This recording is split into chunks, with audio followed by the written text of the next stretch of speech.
Assalamualaikum, kami dari kelompok 5 akan mempresentasikan hasil diskusi kami. Assalamualaikum warahmatullahi wabarakatuh. Di sini saya menjelaskan pengertian dan latar belakang lahirnya Asy'ariyah. Pertama, pengertian dari Asy'ariyah. Asy'ariyah adalah sebuah paham akidah yang dinisbatkan kepada Abul Hasan al-Asy'ari, yaitu seorang sahabat Rasulullah SAW. Kelompok Asy'ariyah menisbahkan pada namanya sehingga dengan demikian ia menjadi pendiri mazhab Asy'ariyah. Berikut latar belakang lahirnya Asy'ariyah. Pendiri aliran Asy'ariyah bernama Abul Hasan Ali bin Ismail al-Asy'ari, keturunan dari Abi Musa al-Asy'ari, salah seorang perantara dalam sengketa antara Ali dan Muawiyah.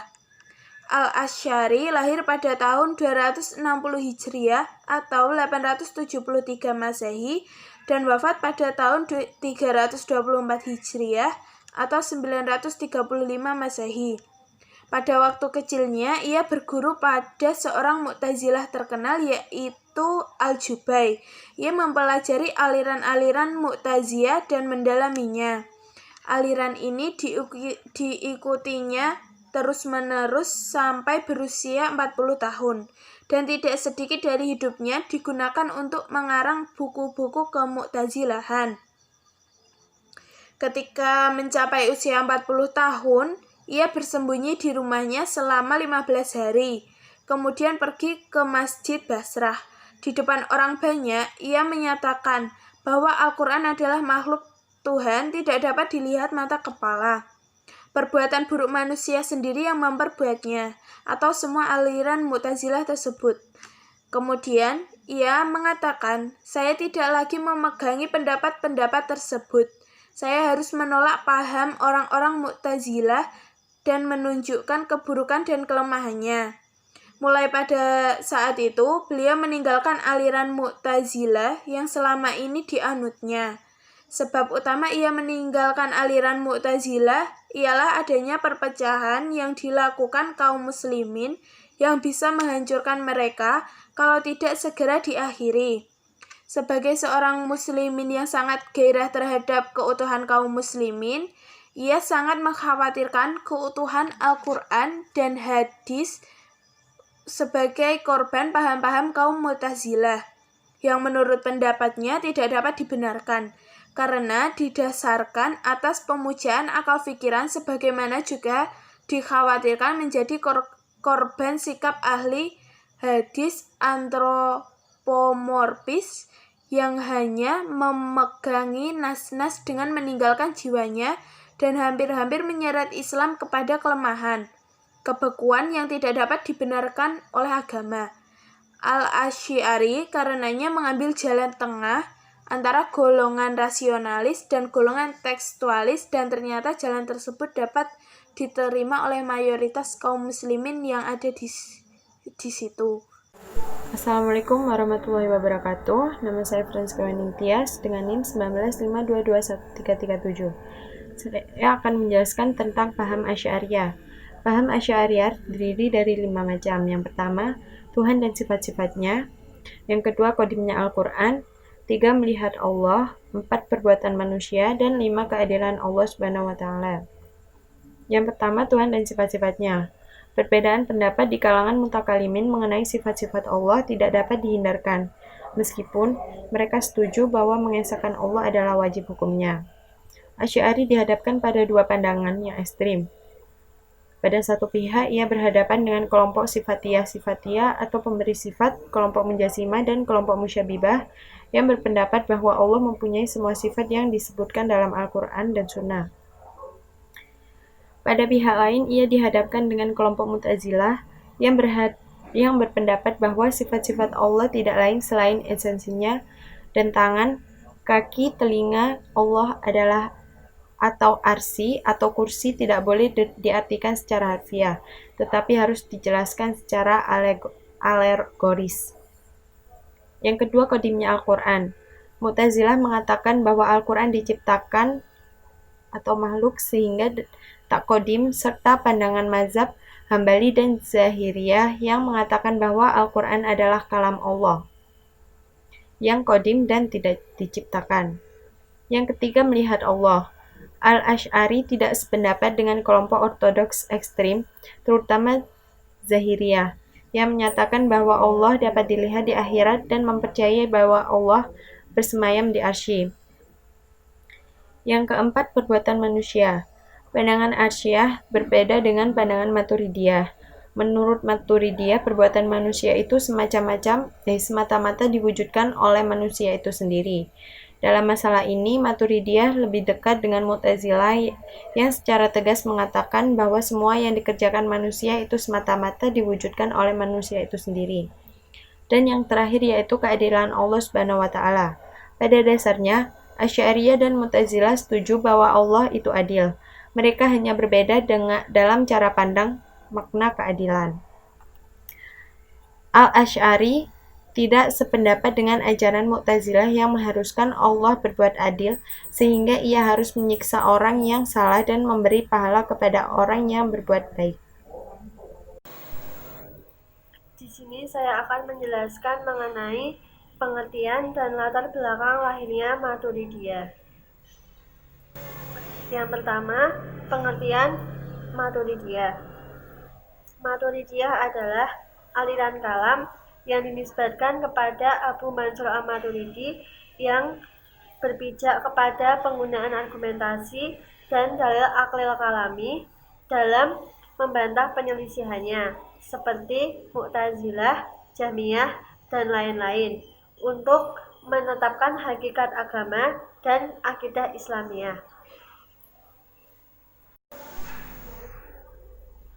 Yang kedua adalah latar belakang lahirnya Maturidiyah. Aliran Maturidiyah didirikan oleh Abu Mansur Muhammad al-Maturidiyah pada kelompok Ahli Sunnah wal Jamaah yang merupakan ajaran teologi yang bercorak rasional. Abu Mansur Muhammad ibnu Mahmud al-Maturidi, ia dilahirkan di sebuah kota kecil di daerah Samarkand yang bernama Maturidi di wilayah Rimosiana di Asia Tengah yang sekarang disebut Uzbekistan. Tahun kelahirannya tidak diketahui dengan pasti, namun dapat diperkirakan sekitar pertengahan abad ke-3 Hijriah.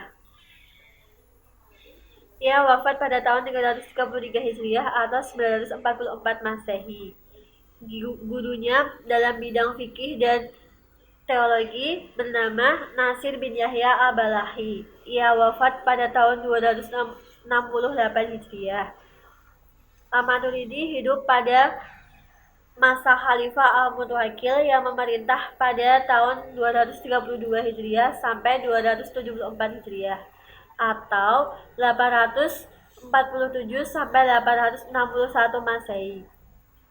Karir pendidikan Al-Maturidi lebih dikonsentrasikan kepada bidang teologi daripada fikih. Di antaranya, pemikiran-pemikirannya banyak dituangkan dalam bentuk karya tulis, yaitu Kitab Tauhid, Takwil Al-Quran, Mangahid Al-Sarai, Al-Jadal fi Usul Al-Fiqih. Selain itu, ada pula karangan-karangan yang diduga ditulis oleh Al-Maturidi di bidang Al-Aqaid dan Syarah Fikih.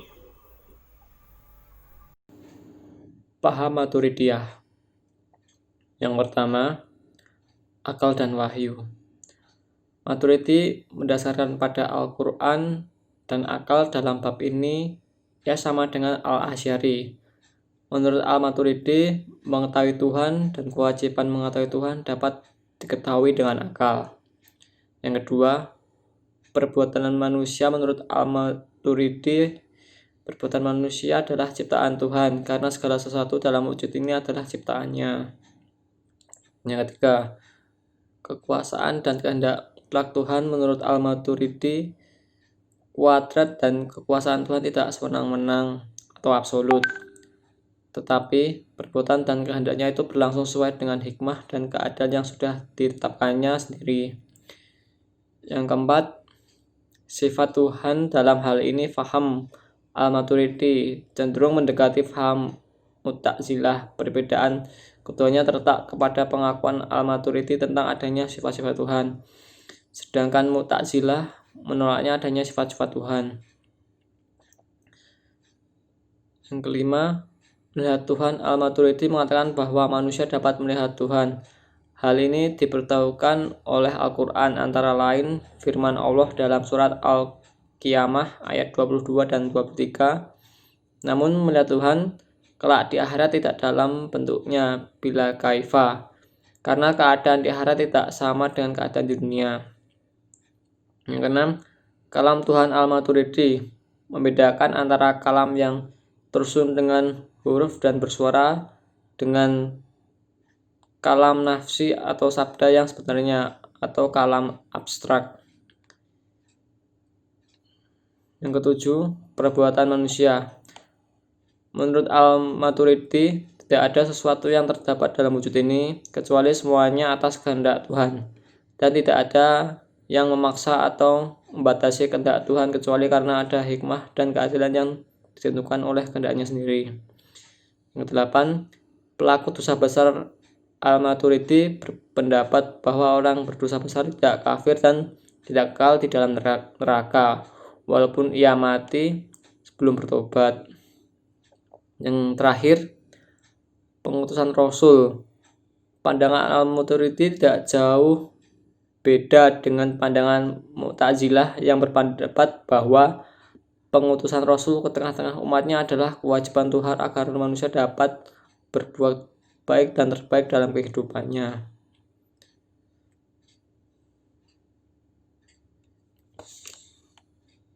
Terima kasih.